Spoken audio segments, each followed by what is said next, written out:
बड़ी खबर में आपका स्वागत है। मैं हूं आपके साथ ऋषभ राय। रुक करेंगे खबरों की ओर, जहां पहली खबर आपको दिखाएंगे जहां ऐतिहासिक दिन बिहार का रहा। पीएम मोदी ने नालंदा विश्वविद्यालय के नए परिसर का उद्घाटन किया है।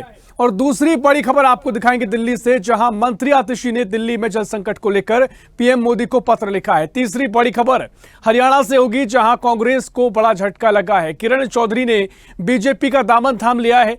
और चौथी बड़ी खबर अयोध्या के राम मंदिर से जुड़ी है, जहां राम मंदिर की सुरक्षा में लगे जवान की मौत हो गई।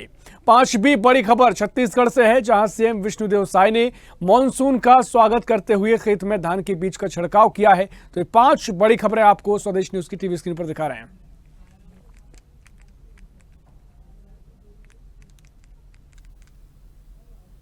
और विस्तार से खबरों की ओर रुख करेंगे, जहां पहली खबर पीएम मोदी ने कहा कि आज हायर एजुकेशन के लिए भारत में ही सर्वश्रेष्ठ शिक्षण संस्थान खुल रहे हैं। अब भारत के शिक्षण संस्थान ग्लोबल हो रहे हैं। नालंदा विश्वविद्यालय को भी दुनिया के हर इलाके में जाना है।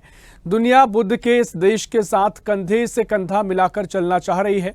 नालंदा की ये धरती विश्व बंधुत्व की भावना को नया आयाम दे सकती है और आने वाले 25 साल भारत के युवाओं के लिए महत्वपूर्ण है। नालंदा विश्वविद्यालय के विद्यार्थियों के लिए आने वाले दिन महत्वपूर्ण है।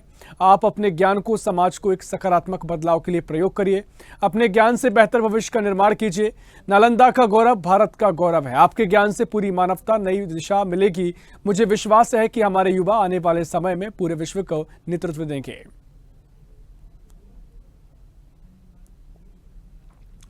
और इसी खबर पर और भी जानकारी लेंगे। बिहार से ब्यूरो चीफ धर्मेंद्र कुमार हमारे साथ फोन लाइन पर जुड़ गए हैं।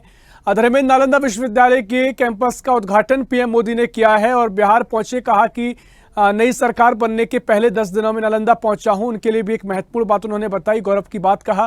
क्या कुछ पीएम मोदी ने कहा है और नीतीश कुमार भी कई बातें कहते नजर आए। जी, सबसे बड़ी बात ये बता दूं मैं कि प्राचीन नालंदा विश्वविद्यालय के बारे में जिस प्रधानमंत्री ने सबसे बड़ी बात ये कही कि शिक्षा और अध्यात्म दोनों भारत का केंद्र बनेगा। इसमें कहीं कोई कोताही नहीं हो जाएगी, क्योंकि नालंदा विश्वविद्यालय आज बिहार नहीं बल्कि भारत के साथ साथ विदेशों में एक अलग पहचान बना रखी है और इसको कायम रखना ये हम सबों का कर्तव्य बनता है। ये सबसे बड़ी बात उन्होंने कहा। सबसे बड़ी बात उन्होंने ये भी कही कि जिस तरह से प्राचीन समय में यहाँ की पुस्तकें जलाई करती थी कुछ विदेशी ताकतों द्वारा, लेकिन आज ज्ञान भी बरकरार है। पुस्तकें जलाई गई लेकिन ज्ञान नहीं जला सके, ये सबसे बड़ी बात पीएम ने कहा। सही बात इस मायने को माना जाए कि जिस तरह से नालंदा विश्वविद्यालय में ज्ञान वस्तुएं पुस्तकें जलाई जाती थी और आज ज्ञान बरकरार है, ये सबसे बड़ी बात उन्होंने बार बार जोड़ कर देकर कहा कि वो और ये विश्वविद्यालय आज भारत बिहार सहित विदेशों में भी एक अलग पहचान बनेगी। इसके लिए सारा काम किया जा रहा है, इसमें लेकिन परंतु नहीं है। और यहाँ के छात्रों को भी उन्होंने स्पष्ट स्टेप्स दिए, कहा कि आप लोग हमारी धरोहर हो। शिक्षा की ज्ञान जहाँ शिक्षा की ज्ञान मंदिर होती है और आप सब एक मंदिर के एक पुजारी हो। और इसमें सबसे बड़ी बात उन्होंने ये भी कहा कि एक पुजारी जिस तरह से एक साधना करके अपने मुकाम पर पहुंचता है, उसी तरह से एक आप विद्यार्थी एक साधना करके अपने मुकाम पर पहुंचना है और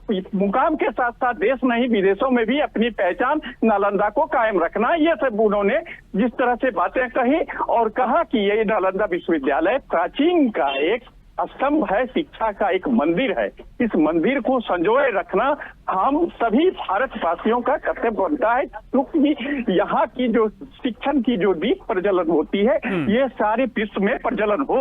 और ये चीज कहना कहीं न कहीं बिहार नहीं बल्कि देशवासी नहीं बल्कि विदेशों के लिए एक बहुत बड़ी बात है। और रह गई सुरक्षा की व्यवस्था जिस तरह से 4 चौबंद थी पीएम की 4-5 लेयर की व्यवस्था की गई थी। किसी को बिना पास होल्डर को सभा में जाना मुश्किल हो रही थी। निश्चित तौर पर तमाम महत्वपूर्ण बातें कही और कहा कि सर्वश्रेष्ठ संस्थान दुनिया के अब भारत में खुल रहे हैं। युवाओं को भी बड़ा संदेश पीएम मोदी ने दिया। फिलहाल बहुत शुक्रिया आपका तमाम जानकारी साझा करने के लिए।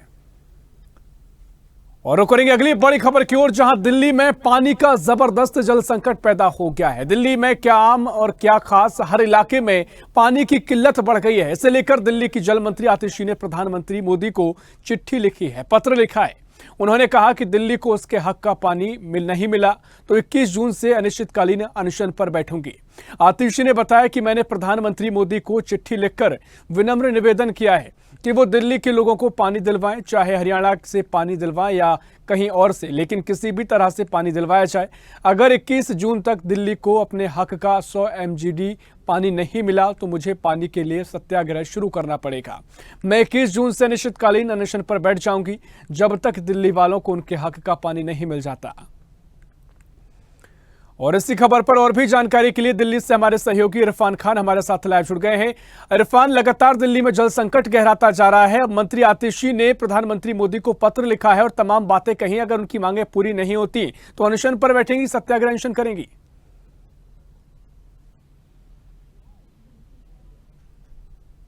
जा रहा है, जल संकट लगातार गहराता जा रहा है, पानी की समस्या लगभग बढ़ती जा रही है। दिल्ली की जनता को पानी नहीं मिल पा रहा है, पीने के पानी को भी लोग बूंद बूंद को तरसते नजर आ रहे हैं, जिसको लेकर दिल्ली की जो जल मंत्री है आतिशी, जिन्होंने आज प्रधानमंत्री को भी पत्र लिखा। इससे पहले भी उन्होंने एक पत्र लिखा था, लेकिन आज जो है उन्होंने प्रधानमंत्री को पत्र लिखा जिसमें उन्होंने साफ तौर पर कहा है कि 21 जून तक अगर पानी की समस्या दिल्ली में हल नहीं की पाई तो लोग अनशन पर बैठेंगे। बात करें अगर दिल्ली जल संकट की, तो दिल्ली में जिस तरह सियासत भी देखने को मिल रही है जल को लेकर, एक भाजपा जो है कहीं ना कहीं आम आदमी पार्टी पे हमलावर होती नजर आ रही है दिल्ली जल संकट को लेकर, तो दूसरी तरफ आम आदमी पार्टी भी जल संकट को लेकर केंद्र सरकार का घेराव करती हुई नजर आ रही है।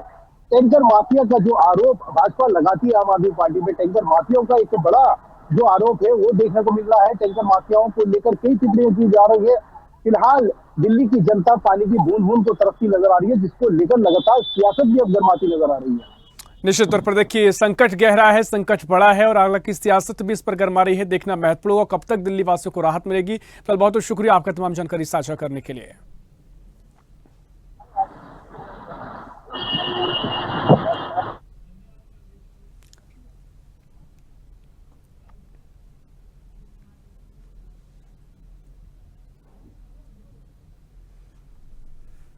और रुक करेंगे तीसरी बड़ी खबर की ओर, जहां हरियाणा में विधानसभा चुनाव से पहले वरिष्ठ नेता किरण चौधरी ने भारतीय जनता पार्टी का दामन थाम लिया है। किरण चौधरी अपनी बेटी श्रुति के साथ बीजेपी में शामिल हुई।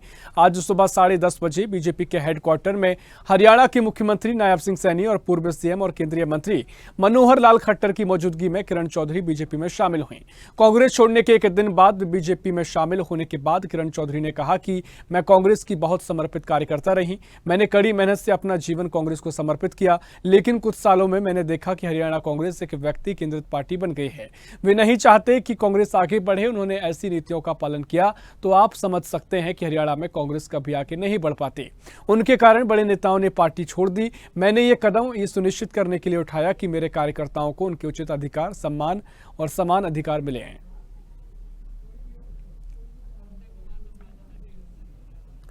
और इसी खबर पर और भी जानकारी लेंगे, जींद से हमारे सहयोगी संजय कुमार हमारे साथ जुड़ गए हैं। संजय, हरियाणा में कांग्रेस को एक बार फिर झटका लगा है। किरण चौधरी बीजेपी में शामिल हो गई हैं, लगातार बड़ा नाम है, चर्चाओं में रही। कितना बड़ा नुकसान कांग्रेस को? ये बड़ा झटका है, कांग्रेस को बड़ा इसमें नुकसान हुआ है। जैसे किरण चौधरी बड़ी नेता हैं, वो कांग्रेस पार्टी की रही हैं, लेकिन अब उन्होंने बीजेपी का दामन थामा है, तो सर इससे कांग्रेस पार्टी को बड़ा झटका लगा है और सियासी हलचल शुरू हो चुकी है। और उनके साथ साथ उनकी बेटी ने भी बीजेपी का दामन थामा है। और आने वाले दिनों में आज जैसे अभय चौटाला का जिनमें कार्यक्रम था, तो उनका कहना था कि कुलदीप शर्मा जो भूपेंद्र हुड्डा के अभी करीबी माने जाते हैं, भूपेंद्र सिंह हुड्डा के रिश्तेदार और कुछ और पार्टी के बड़े नए चेहरे भी कांग्रेस छोड़कर बीजेपी में शामिल होने की संभावना है। बिल्कुल, देखिए अगर इस तरह से कांग्रेस को नुकसान होता रहा तो आगामी समय में विधानसभा चुनाव भी होना है, तो कितना असर इसका होगा देखना महत्वपूर्ण होगा। फिलहाल बहुत शुक्रिया आपका तमाम जानकारी साझा करने के लिए।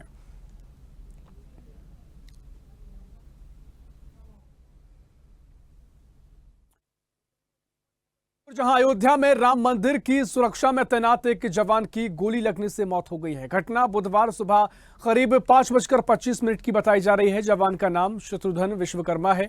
इसकी उम्र 25 साल है। वह अंबेडकर नगर का रहने वाला था। 3 महीने के बाद दूसरा मामला है जब किसी जवान की गोली लगने से मौत हुई।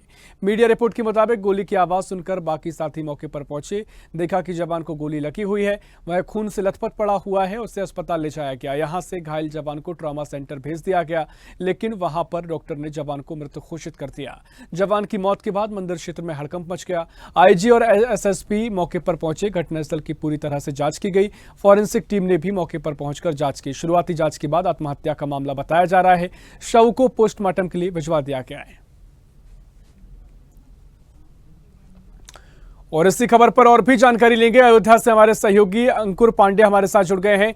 अंकुर, अयोध्या में जवान की मौत का मामला सामने आया है। गोली लगने से मौत हुई है, हत्या की गई है या आत्महत्या है? लगातार इस पर सवालिया निशान बने हुए हैं। क्या कुछ पूरा मामला है, कैसे जवान की मौत हुई है?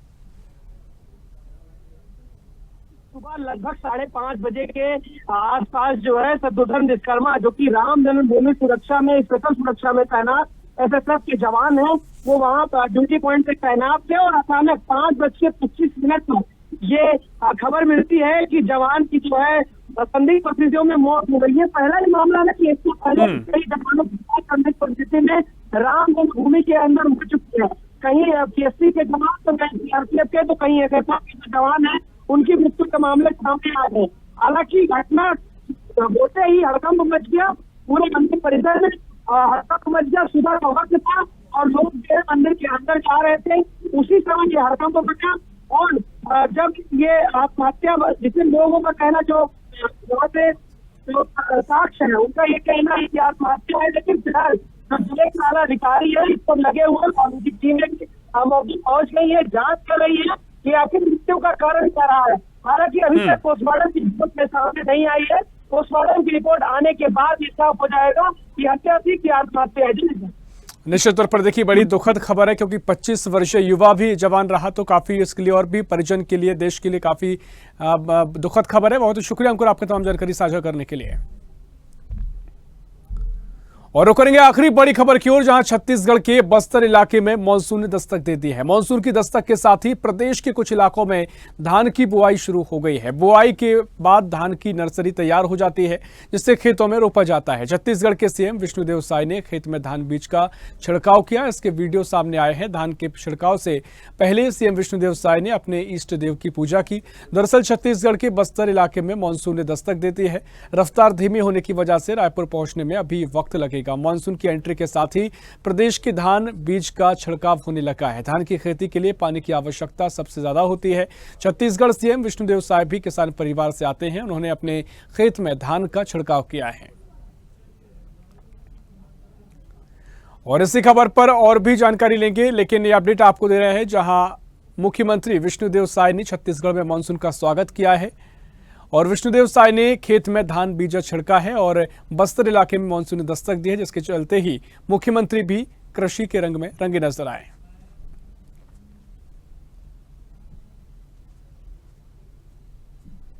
और फिलहाल 2 बजे दोपहर 5 बड़ी खबर में इतना ही। देश प्रदेश की और भी खबरों के लिए देखते रहिए स्वदेश न्यूज, सबसे पहले देश।